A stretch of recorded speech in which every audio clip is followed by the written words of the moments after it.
Have you ever tried to work on your motorcycle but didn't know what the fuck you were doing? Or what tools to use? Well, now you're in luck. For less than $100, you can get yourself a manual guide that will tell you exactly what you need, what tools to use, and how to get things done. So why wait? Get yourself this guide right now, or wait till I try it out and see if it's worth it.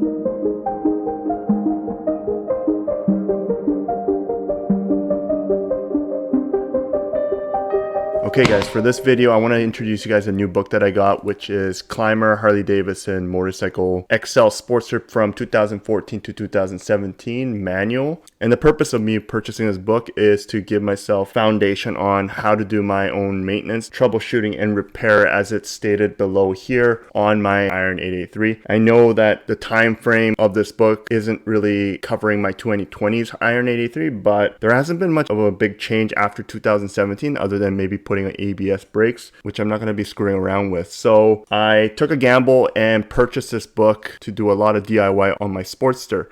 And the purpose of me documenting this is to provide you guys a hands-on review of this Clymer manual for my Sportster. I believe they make this type of manual for all other Harley-Davidson motorcycles out there. Maybe this could be like a foundation on whether or not this book is useful for a beginner mechanic or an amateur mechanic that doesn't have much experience on his or her belt. Most likely, chapter by chapter, I'm going to try to follow the book in terms of routine maintenance, such as changing the engine oil, transmission oil, brake fluids, all that kind of stuff, and potentially doing some more modification to my motorcycle that requires a bit more wrenching and some skill sets that this book will hopefully provide, such as putting a dual disc brake or upgrading the calipers, because as explained in many of my review videos for my Iron 883, the front and rear brakes for the Sportsters are not that great. And given that I had some experience on riding different types of motorcycles, I do believe putting an upgraded caliper or maybe a 4-piston caliper onto my bike might solve the problem, but who knows? If you already have purchased this book and have some experience using it, why don't you let me know in the comments below on your experience. All right, so let's open her up.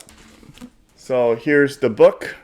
I believe this is M256, probably the volume of this book. Just from like looking through it right now, it has a lot of pictures in it, which is going to be very helpful for me. More likely, I'm going to be following this and then watching a YouTube video and then following this again as my reference material. But so far, I'm actually quite impressed. It tells you exactly what tool to use, what type of bolts you require if you ever need to replace them. It tells you some of the tips and tricks on how to remove certain materials. So I think this is going to be a pretty good addition to my library here, which I don't really have. So this is my first book as an amateur mechanic, and see if it is possible for someone like me who's not really a hands-on person to be able to strip my Iron 883 to do routine maintenance as well as a bit more advanced modification to the bike. So if you wish to follow me on this journey here, be sure to click that subscribe button, and I will make sure that I document all of the stuff I will be doing to my Harley Iron 883 by following this book that I purchased from Amazon. I actually purchased this book a while ago, but I just didn't have the motivation or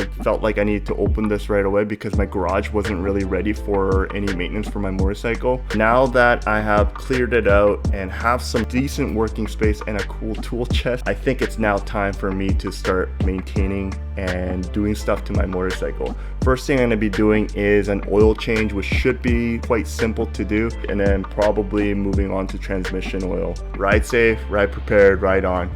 Peace.